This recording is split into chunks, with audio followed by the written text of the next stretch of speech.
Um, as I was saying at the end of part one, the culture in the West is to a large degree illiterate when it comes to religion or theology. And that was the first point I wanted to make of what has contributed, I think, to this prevalence of the two-tier view.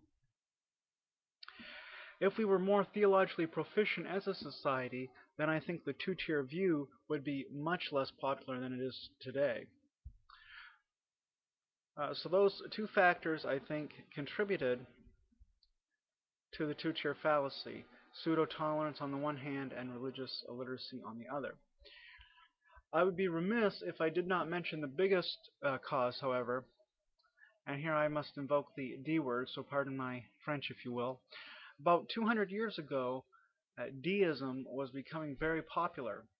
The deists believed in God, but they rejected miracles, they rejected the Bible as God's word, but they did accept a kind of general revelation.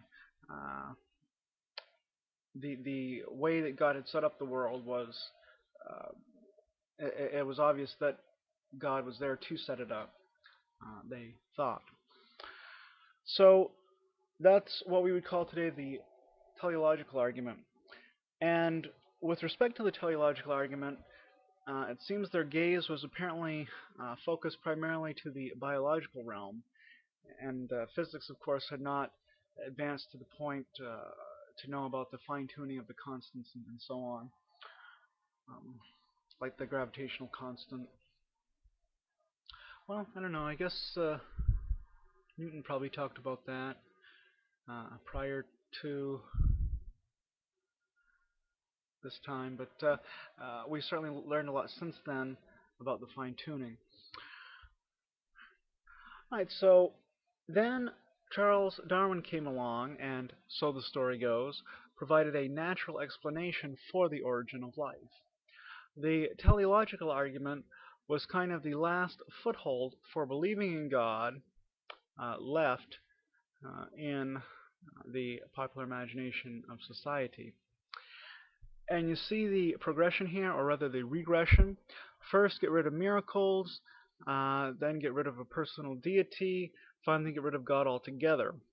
It seems to me that individuals and groups of people have a tendency to become more and more ungodly over time.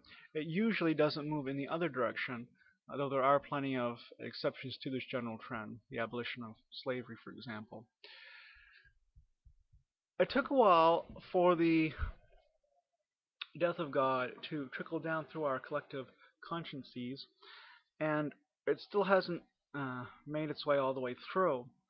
At any rate, since God is now dead, people don't take religion seriously anymore, or anything based on religion like ethics. And so, if it makes you happy, you can pray to Jesus.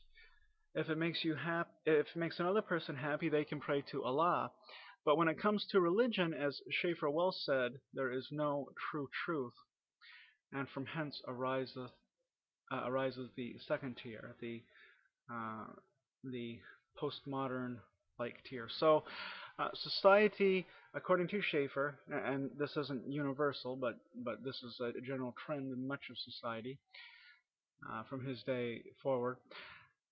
Um, it's not that we're postmoderns, that we're no longer modernists. We're both. We're modernists when we go to college. We're postmodernists when we go to church. Um, so I hope this provided some food for thought for you. Also, if you've never heard of Francis Schaeffer, your exposure to him through this series is alone worth the price of admission. Check out his movie How Then Shall We Live if you haven't seen it yet. I believe it's available on YouTube, but it's probably copyrighted, so I don't want to link to it. Um, could be a copyright infringement there. But the yeah, so Schaeffer, just a very brief biographical bullet. He was an apologist in the 60s and he was pretty much the only Christian apologist in the 60s and the 70s. Um, and in the 80s, I believe that's when, well, late 70s, I think Josh McDowell started touring and speaking with Campus Crusade, but primarily the only apologist, uh, and this is oversimplifying, but in the early days of our era, of our time, was Francis Schaeffer. And he founded L'Abri Institute.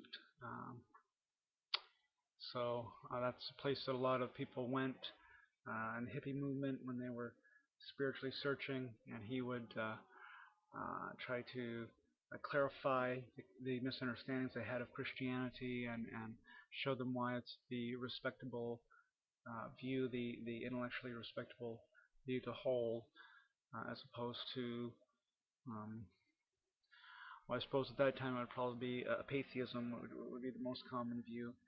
Um, but I hate to use that word. But all right, so um, How Then Shall We Live? Great movie. The God Who Is There. I haven't read it yet, but I hear it's a good book.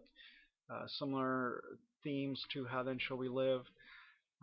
I did read the Christian Manifesto, which was excellent. It's about civil disobedience, which he wrote. And I've read some of his basic Bible studies, which is tremendous. Um, it's just basic Bible studies, but it's really, really good.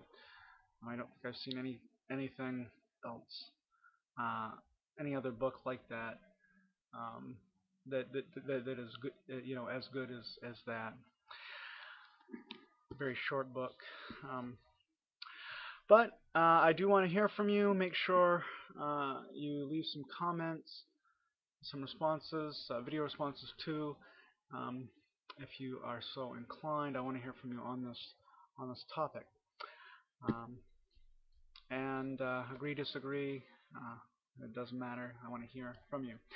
Thank you for watching, and shalom out.